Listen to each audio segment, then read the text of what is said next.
You don't elect people in one part of the state to have veto power over what the entire state decides on these important issues. The Constitution of Florida has vested the veto power in the governor, not in individual state attorneys. And so when you flagrantly violate your oath of office, when you make yourself above the law, you have violated your duty.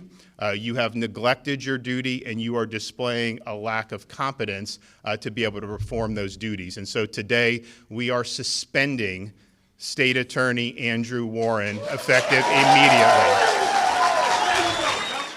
Governor Ron DeSantis crushes George Soros in his attempt at infusing cultural Marxism throughout our justice system. We're going to see just how rabidly left-wing this fired state attorney was. We're going to see Soros's influence in our justice system. And make sure to stick with the very end of this video when I'll reveal why this is just the beginning of the great backlash against Soros and cultural Marxism in our nation. You don't want to miss this. Greetings, everyone. It's me, Dr. Steve, your Patriot Professor, coming to you from beautiful rural New York. We're on a family vacation for the week, but again, I am still your Patriot Professor, here to help you to think better so you can feel better in these crazy and turbulent and increasingly undefined times, recession and all. So make sure to smack that bell and subscribe button, and also make sure to click on that link below, gang, and get yourself some of Mike Lindell's brand new My Coffee. Earlier this week, I showed you my own bag of Mike's beans, right? Gang, they're gone.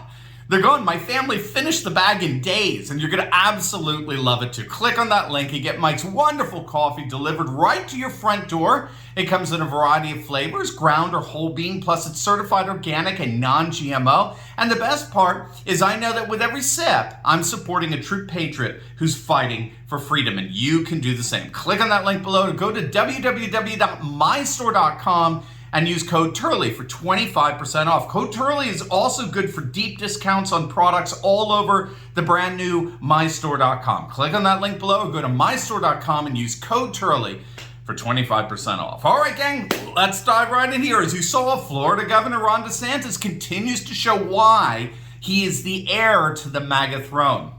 He's just announced that he signed an order removing the ultra-leftist state attorney Andrew Warren as Hillsborough County prosecutor, saying that Warren has chosen ideology over the law in his refusal to fulfill his law enforcement duties. And to my knowledge, really, this makes DeSantis the first red state governor to begin a massive crackdown on ultra-leftist state attorneys who've openly pledged to deliberately abdicate their law enforcement responsibilities if doing so involves prosecuting far-left constituents like BLM activists and abortion providers, which is an absolute shame on all of those other red state governors who've allowed their more blue counties and urban areas to so flagrantly violate the law. And keep in mind, it's not just the refusal to fulfill one's law enforcement responsibilities, it's also a radically selective legal persecution of the less political enemies. And that's exactly what we saw from Warren, who prosecuted a pastor for holding services during COVID. Remember, you can riot during lockdowns all you want.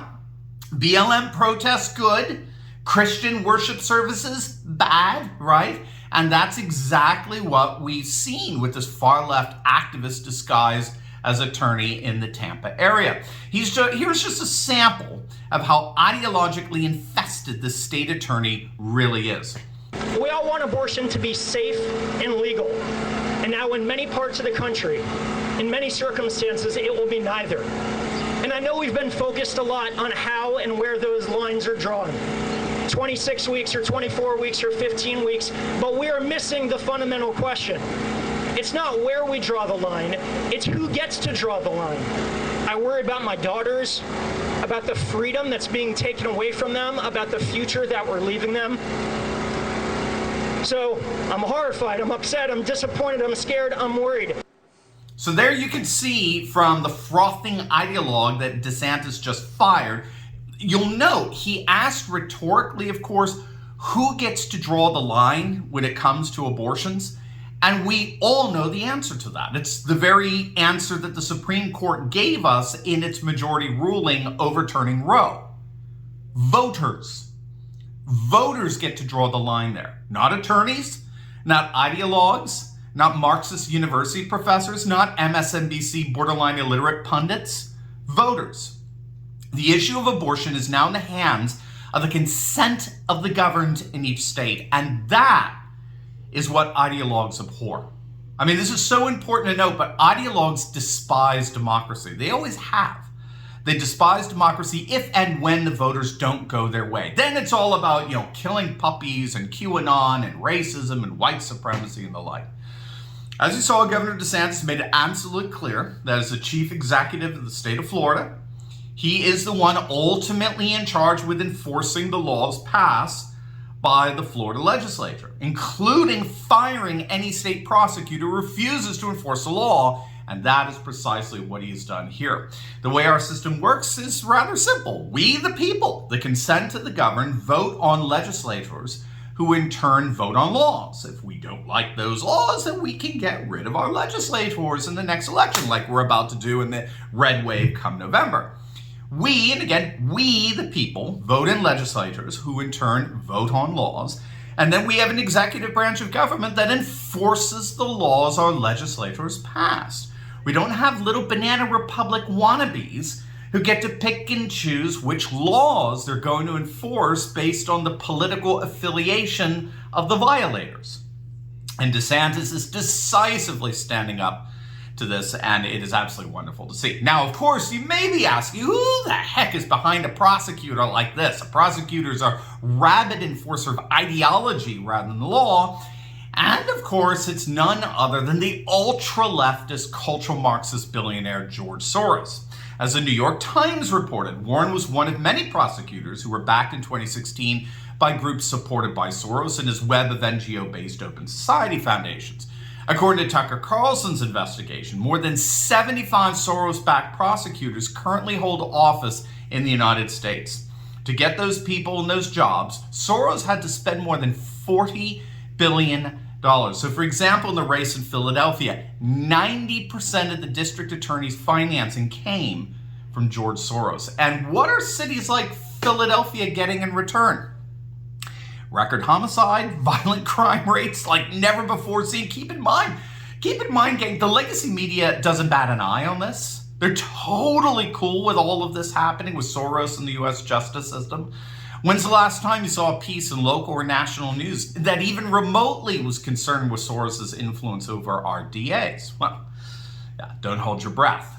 Now, the amazing news is that we're beginning to see leaders fight back, and it really all started in the nation of Hungary, where George Soros is originally from, with the massive pushback led by the Prime Minister Viktor Orban. Back in December 2018, Soros' Open Society Foundations announced that it had become impossible to work in what they called the repressive atmosphere of Hungary, and that they were indeed picking up and moving their operations to Berlin. Now, this was in response to the massive landslide win of Viktor Orban in their parliamentary elections that year. It was his third win in a row. He's since won a fourth. And he campaigned on what was commonly referred to as the Stop Soros Law, which penalizes all NGOs that seek to undermine Hungary's border security by assisting immigrants and refugees in crossing the border and getting into Hungary.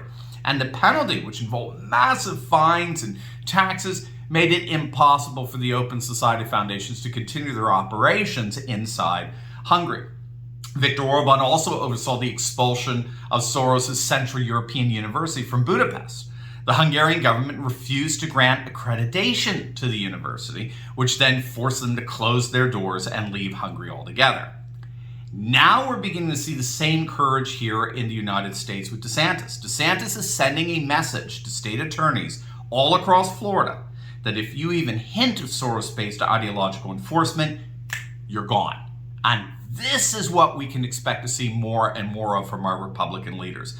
As long as the political dividends pay back in spades, more and more GOP governors are going to start cracking down on these lawless prosecutors. And we may indeed be seeing the end of any hint of cultural Marxism, at least in our red states, literally in the months ahead. Now, before you go, you will definitely want to check out my latest video I just uploaded on woke leftists melting down over Brittney Griner's prison sentence. You're not going to want to miss this, so make sure to click on the link, and I'll see you over there. God bless.